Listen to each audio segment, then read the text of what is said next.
donc voilà, on est arrivé à la troisième question. On suppose maintenant que le gaz est un gaz parfait. Voilà, le gaz il est parfait. Et gamma est égal à Cp sur Cv, indépendant de la température, et on admet que son évolution dans la tuyère se produit de manière adiabatique et réversible. Adiabatique et réversible, c'est bien.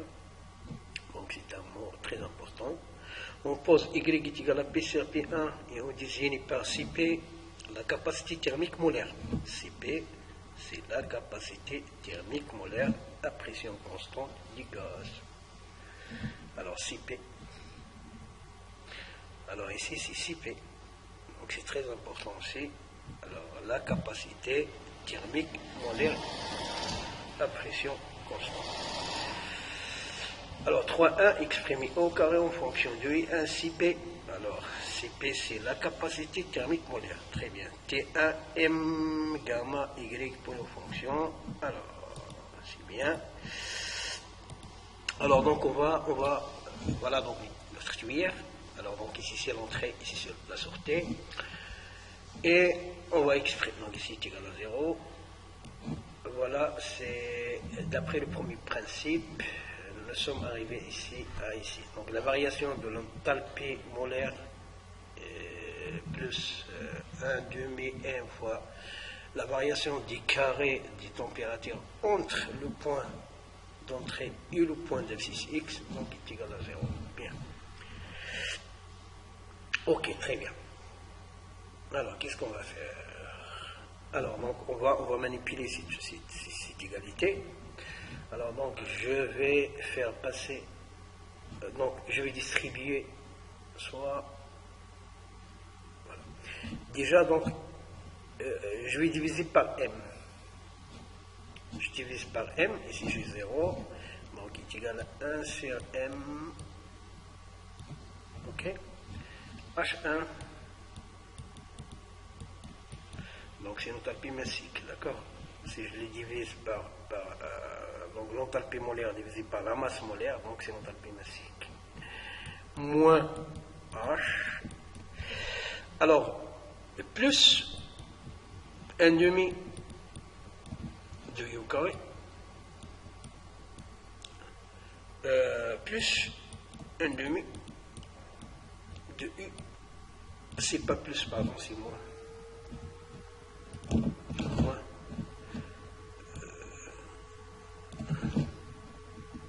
C'est moins.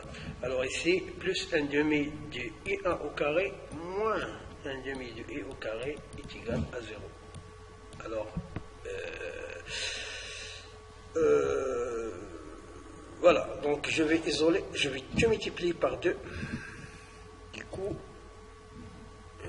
je vais tout multiplier. Donc voilà, je multiplie mon équation par 2. Donc j'aurai 2 sur la masse molaire, facteur de H1 moins H plus 1 demi de I1. Non, c'est pas 1 demi, j'ai dit que je vais multiplier par 1 demi, donc plus I1 au carré moins U au carré est égal à 0. Bien. Voilà, donc je vais isoler I au carré, donc I au carré est égal, je le passe de ce côté, donc est égal à 2 sur M, facteur de H1 moins H, plus I1 au carré.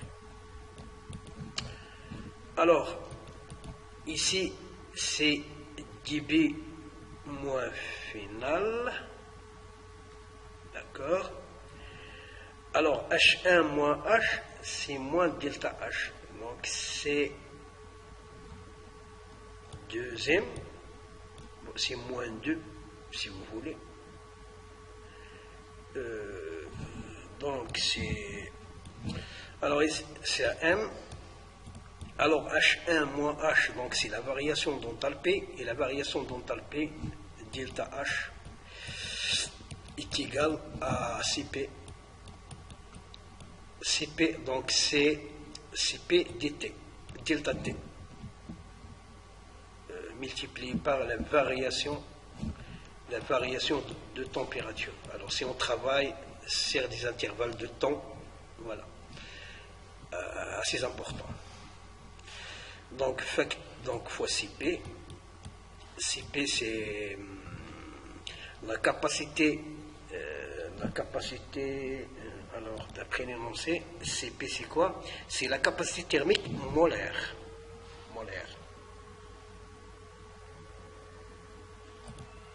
Molaire, donc je vais pas molaire, d'accord? Voilà, donc molaire.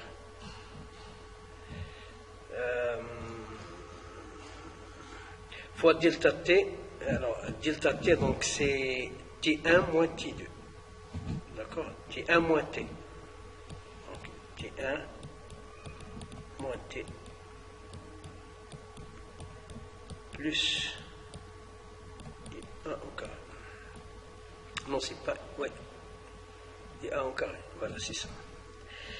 Alors, on nous demande ici d'exprimer I au carré en fonction de I1, Cp, T1, M, gamma, Y.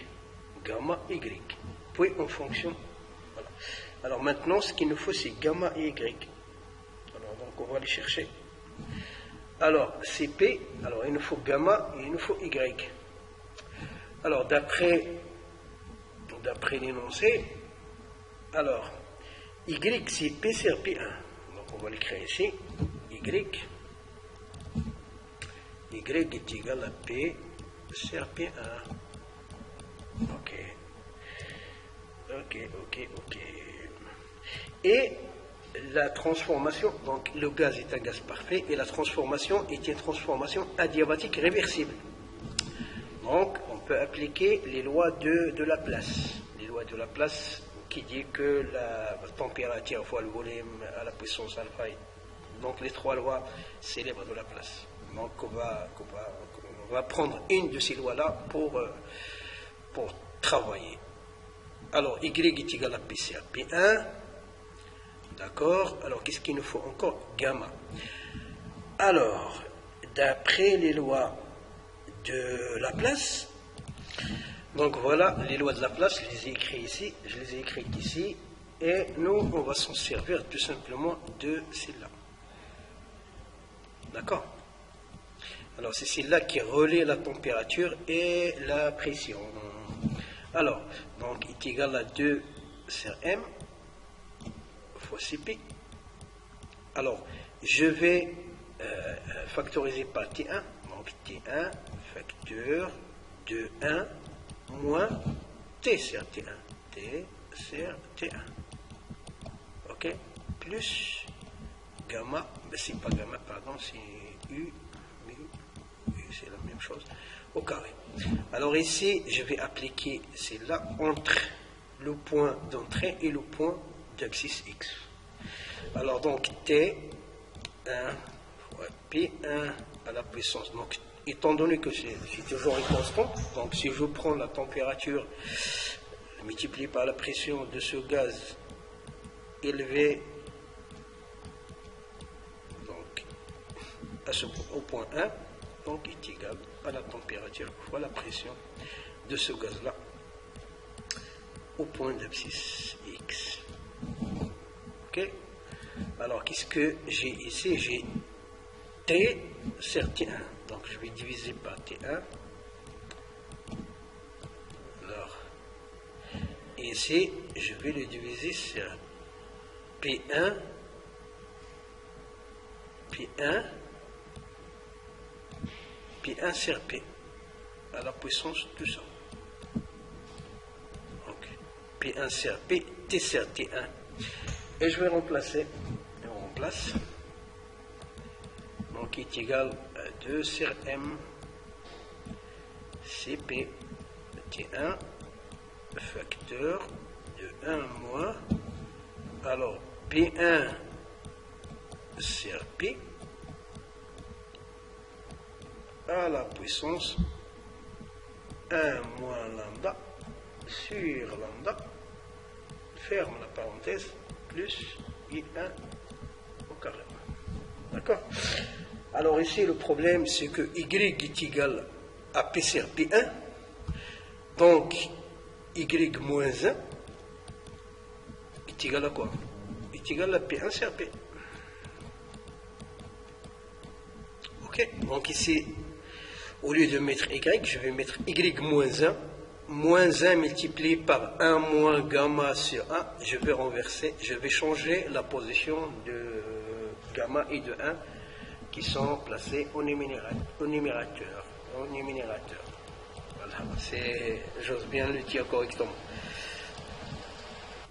Voilà, donc est égal à 2 sur M Cp, capacité molaire, T1, facteur de 1 moins quoi? Moins Y, mais à la puissance,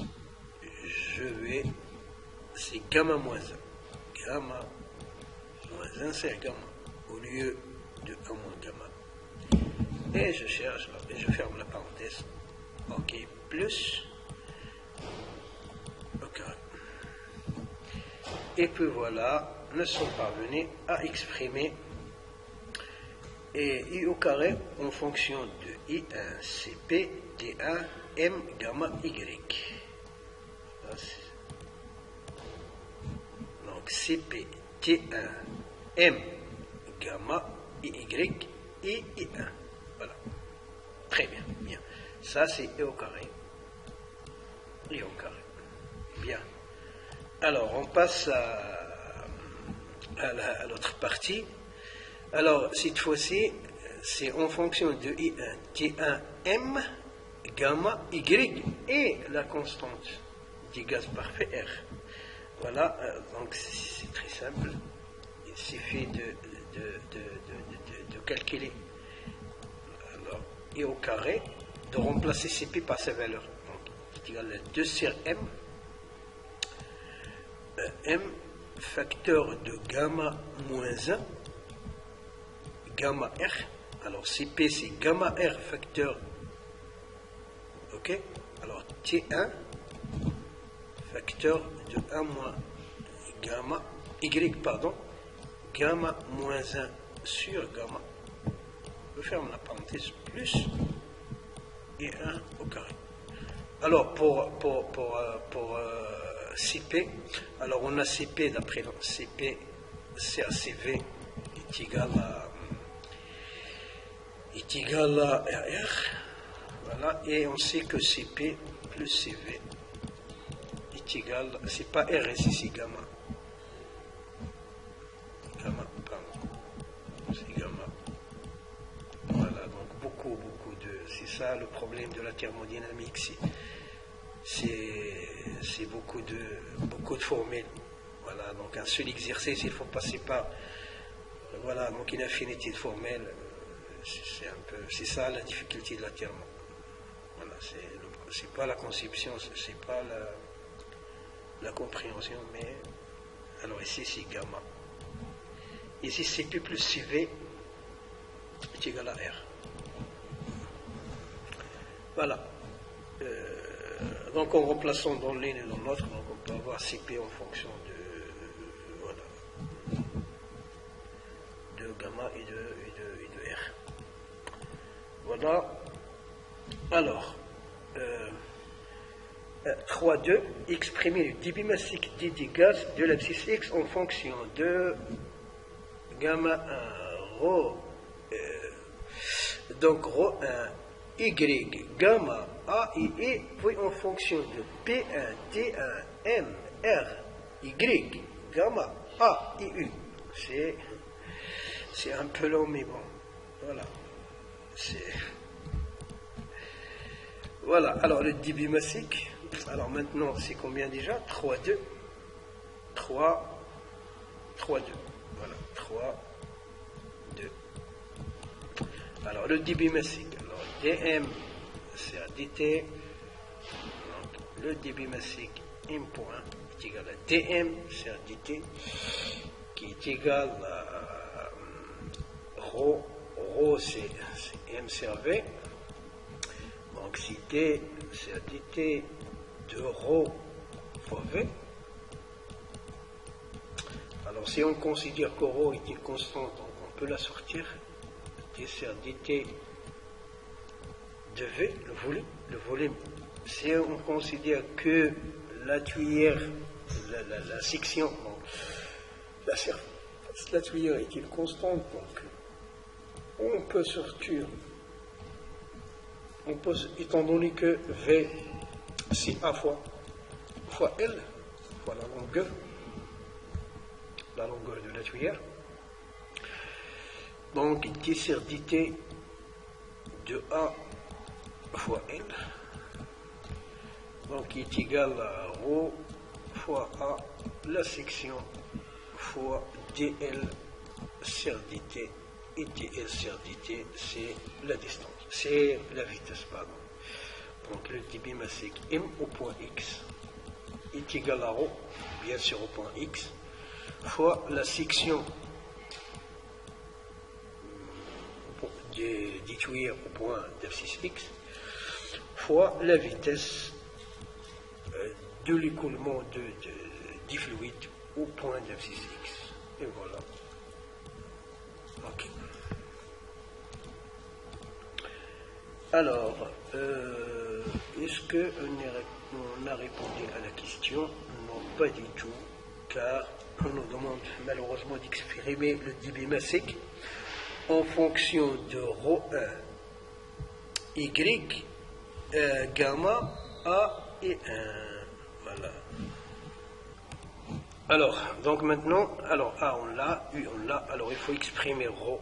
Alors donc, ce ρ là on ne le veut pas dans l'expression, donc il faut le remplacer par cette expression. Alors on sait que P, donc la pression, c'est ρ à la puissance gamma est égal à P1 sur ρ1 à la puissance gamma. D'accord? Alors, donc ça pour ça, je vais, alors, Y c'est quoi? Y c'est P sur P1, bon, P sur P1, P sur P1, voilà, donc P sur P1, à partir de cette égalité-là, est égal à ρ sur ρ1, ok, à la puissance, tout ça à la puissance alpha, ok. Alors P sur P1 c'est Y, est égal à ρ c'est ρ1 à la puissance gamma. Alors si je rentre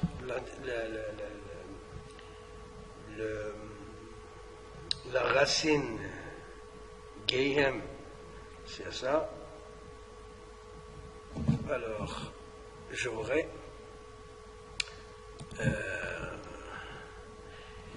Y à la puissance 1 sur gamma est égal à ρ, c'est ρ1. Du coup, ρ est égal à quoi? Ρ est égal à ρ1 fois Y 1 sur ρ. Voilà.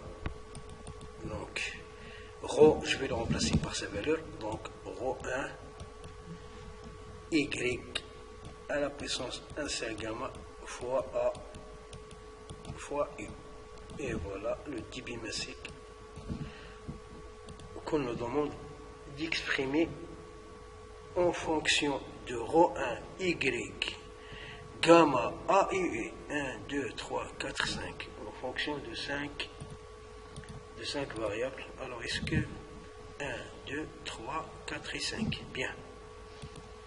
Alors, la dernière partie de la question. Alors maintenant, on nous demande de l'exprimer en fonction de P1, T1, M, R, Y, gamma, A et U. C'est-à-dire l'exprimer en fonction de combien de paramètres? 1, 2, 3, 4, 5, 6, 7, 8. Exprimer le débit massique en fonction de 8 paramètres. D'accord, ok, on va le faire. Alors, ρ1, on ne le veut pas. Donc il faut le remplacer par une valeur. Alors, ce qu'on a ici, on a un gaz réel qui obéit donc à l'équation du gaz parfait. Donc c'est P1 V1 est égal à nRT. Avec N, bien sûr, c'est la quantité de matière, donc c'est la masse divisée par M. Du coup, on aura P1 V1 est égal à quoi? Est égal à M. Voilà, je vais l'écrire ici. Voilà. Donc ça c'est M sur M. Donc P1 V1 est égal à la quantité de matière fois T1. Alors ici c'est T1. Ok. Alors, je vais tout diviser par M. Du coup, j'aurai P1 V1 divisé par M est égal à R T1 sur la masse molaire. Alors ça, c'est ρ1, V1 divisé par la masse.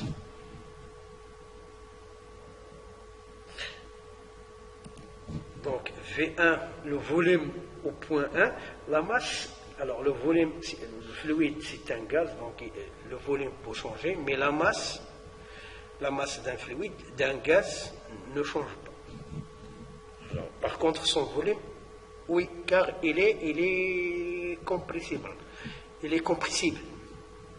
Donc on peut changer son volume par compression ou par détention, mais sa masse, on ne peut pas la changer. Donc sa masse, voilà. Si on considère bien sûr que le volume de contrôle, ce qui rentre est égal à ce qui sort.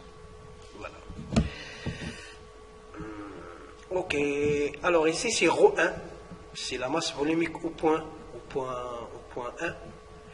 Du coup, j'aurai P1 ρ1 est égal à RT1 sur M.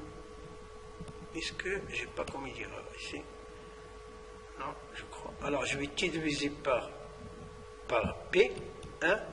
Alors si je divise par P1, alors j'aurai ρ1 est égal à RT1 MP1. Du coup, je vais remplacer dans cette équation. Voilà, je vais changer de couleur. Alors je vais prendre le vert. Alors donc M, le débit massique est égal à, c'est pas P1 mais ρ1 Y à la puissance 1 sur gamma A U U1, non c'est U, voilà. Qui est égal, alors je remplace ρ1 par sa valeur, donc qui est égal à R T1 sur M P1, ok, fois A fois U fois Y à la puissance 1 sur gamma. Alors combien je parle de paramètres? Tout à l'heure nous avons compté, c'était 8, 1, 2, 3, 4, 5, 6, 7, 8. Donc voilà, je crois qu'on a répondu à notre question. Alors le débit massique en fonction de P1, T1, M, R, Y, gamma, A et U. Voilà. RT1, MP1, A, U, Y, gamma, voilà. C'est bien. Alors maintenant on va passer à la dernière partie de l'exercice. Ok. Voilà.